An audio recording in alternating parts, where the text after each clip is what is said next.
Hey, welcome to the Media Arts Village. There's a lot of things that you should have discovered here using Twitter and Tagboard and a few others. First thing is the pilot was Jake Clinton. Most people discovered that pretty easy. You found that the pilot had a lot of partying going on in his life. Pilot number two, you shouldn't have found who the pilot number two was. There was no evidence on social media to say who the second pilot was. So that actually we don't know. There are a lot of CFU students. Jane Eyre, Skylar White, Charlie Stone. This one was pretty easy to figure out. Most of you figured out at least 5 of those. One thing, some people put Kurt Reese. Kurt Reese is one of my friends from Wisconsin, so he wasn't the person and wasn't a student. So if you put that one, he thought it was funny, but you completely missed that. They're going to a concert, Tegan and Sarah, plus M83. What do we know about the lead pilot? It doesn't matter. We know that he was a partier. We know from at least one, if not 2 of his ex-wives that he was a drunk and he was drinking the night before with some of the CFU students. But I don't think that, as you learned in biomed, that actually wasn't in his system the next morning, even though he described being hungover or partying. Other details, we know that there was a lot of partying going on. We had some social media reports that the plane was sounding funny. We know that a couple of the CFU students were big distractions. One even went into the cockpit to party with the pilot, but we don't know if that caused anything that possibly could have happened. We also know that one of the ex-wives was on the plane with a plastic knife she made in a 3D printer, and she was going to kill the pilot, but there was no puncture wound on the pilot. Was alcohol a factor? It could have been, but I think you found in biomed that it wasn't a cause for the pilot crashing. And then Lucy Robin was the girl that was punctured in biomed, that you looked at in biomed, and she was punctured on the plane by a piece of the plane. Other things that you should have picked up, everybody boarded the plane around 8. A little after 8, the plane sounds funny. It's a bumpy ride right away. There's some stuff going on with the ex-wife. Somebody went missing for a little bit. They heard screaming in the cockpit. The engine blew out, maybe.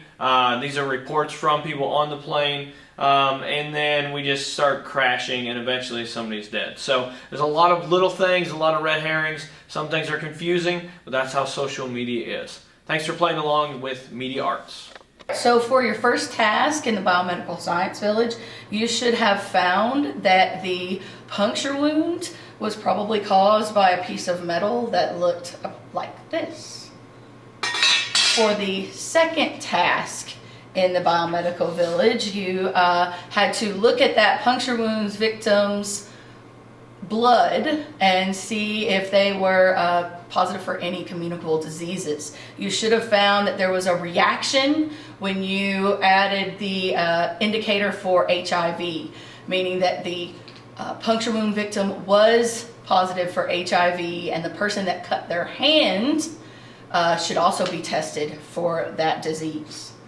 The third task in the Biomedical Village, you should have found that the pilot was positive for Benadryl, having that in his system, and that the blood concentration was between 50 and 100 nanograms by using the standard curve. That means, by looking at the scientific literature, that the pilot's blood concentration of that drug was near or over the sedation dose. Why is it in video to avoid removing the object? Because if the object is like inside or maybe compressed against a major vessel, or it has penetrated the organ, if you pull that object out, when that object's in there, it may be keeping that blood vessel compressed, which will not allow the person to bleed. But if you pull it out, it'll allow that blood vessel to bleed profusely. So that's why you should never pull it out.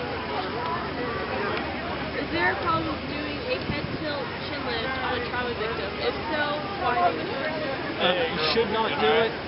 Most of the time what they recommend is a jaw thrust. However, in a large-scale incident like this where there's multiple patients, what would happen is you would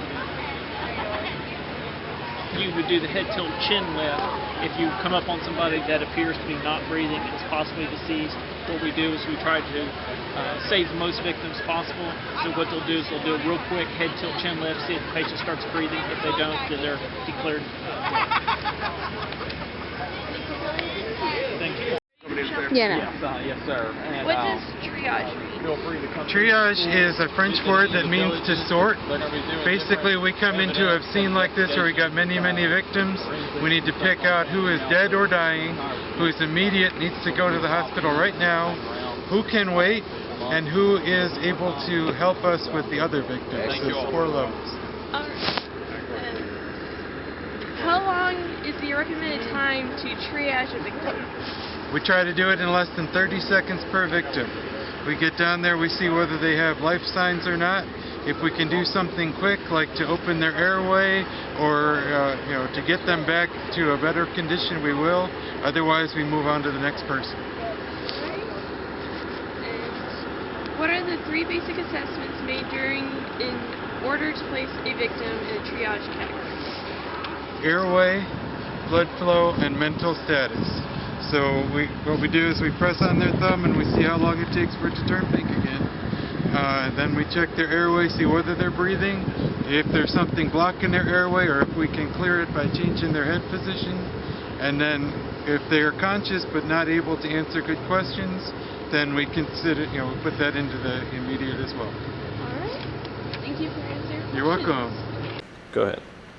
Okay, so in the Law and Justice Village, you look through the investigative side as police officers and even NTSB, federal agency investigation forms. And then I asked you to turn to the liability, looking at some of the Kentucky statutes, the Kentucky criminal laws that I provided you, and to use the clues and evidence that you've gathered from the other villages to come up with who might be liable. It might be the pilot, it could be someone else involved, the manufacturer, or the airline company, and hopefully you've come to a decision. And most likely it was difficult maybe to arrive at a consensus on that. So I had a few things that I wanted to point out to you. Hopefully some of you all picked up on this and maybe even thought the same way that I was thinking when we were doing the exercise today. So when it came to pilot and or the co-pilot liability, obviously they were in charge of the plane. There was deaths, injuries of passengers, and a few things that you should have picked up on were some clues for determining the pilot liability. Was the overloading of the plane, whether the pilot chose to fly through the stormy conditions that you saw on the opening video, and whether he knew that the allergy medicine would make him drowsy. And all of those if all of those facts were taken together were known to the pilot, knowing that a foreseeable result would be a crash that would lead to the deaths and injuries of the passengers, then it's possible that criminal charges could be made against him. If you were to charge him with a crime, I believe his knowledge or role of overloading the plane would be the most significant factor. That overloading of the plane, in most cases that I've looked into, is a significant factor for liability of a pilot and or the airline company itself. If he knew the plane was overloaded and he consciously disregarded that risk that it posed, then there's potentially a charge for manslaughter in the second degree. Now, if the pilot was unaware of and had no role in overloading the plane, then there's potentially a charge for reckless homicide, which is the lesser charge if you were following along with your statutes, because he failed to perceive a substantial and unjustifiable risk. Obviously, he's a pilot. Checking the weight of the plane, you could determine, would be a duty of his that he would need to perform. But you would have to consider more facts, more evidence. These same conditions, that overloading of the plane, potentially flying through the weather conditions, knowing that, being drowsy. Again, those same considerations all in the same order would apply to the lesser charges of assault and wanton endangerment for the surviving passengers. Now, I'll tell you this, in reality, it is still uncommon for pilots to be, of a crashed airplane to be charged with a crime. The actions of the pilot usually must be extreme. And when I say extreme, it's usually flying drunk, being under the influence of an illegal substance while flying, and then obviously causing a crash from that point.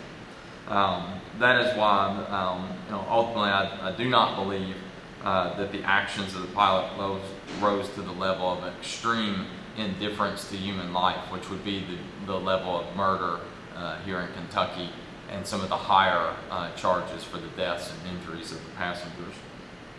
Again, overloading of the plane, that's what I keyed on when I went through this scenario. And whether the pilot knew or should have known about it, and whether he played any role in overloading the plane, that is the most significant factor. However, when it comes to civil liability, and that's when we sue someone for money, sue them for the damage that they may have caused to us. That's not the government. The government files criminal charges. You go to a private attorney to file civil charges. And civil liability, suing the pilot or the airline company for money, there's more potential for that. That is a more common avenue that people pursue in airlines, and pilots and airline companies often pay out significant amounts of money for the damages that those accidents have caused. So those are some of the clues that you should have picked up on, and hopefully you focused in on those things and came up with a consensus as to whether you even had enough to charge. You probably still were left with, I wanted some more evidence. In reality, you would gather much more evidence before you would go to a grand jury to charge a pilot with a crime. As far as the other potential liability, I'm not sure if you all got to this part, but maybe you noticed that there was some injury that occurred to one of the surviving passengers from the EMS. If you picked up on EMS liability for the co-pilot's broken neck, in my opinion, there would be no criminal liability for the co-pilot's broken neck by the EMS. The reason is the only statute, criminal statute would have been wanton endangerment in the second degree, I believe. Potentially a lesser charge for assault, but ultimately performing a chin lift to the injured co-pilot might be a dangerous procedure for just us untrained persons. I mean, it would be for me to do something like that to somebody, but an EMT is trained. It's a standard procedure to perform that maneuver in this case. And so long as the EMT was trained and did not act grossly negligent, which you can kind of think of as extremely careless, as long as the EMT did not act like that, then I do not believe there'd be any criminal liability. Again, civil liability in that situation, potentially, but an EMT person is trained in that procedure, and they would have to act again grossly negligent to be even civilly liable for the damages to that co-pilot's neck. So I hope that those things that you picked up on, I hope you learned a lot when you came into the Law and Justice Village, and see how you take the investigation side and the evidence that you gather from all of the villages and try to come up with an idea of, is someone liable because of, something happened, something went wrong, and that's what we were trying to find out. So good luck on everything. Good luck with the rest of the year. Thank you. Go. All right. In the engineering village, what we found was that the plane's weight was 4 tons over its regulated limit. We did this by using some Pythagorean theorem, a little bit of physics knowledge as well. you.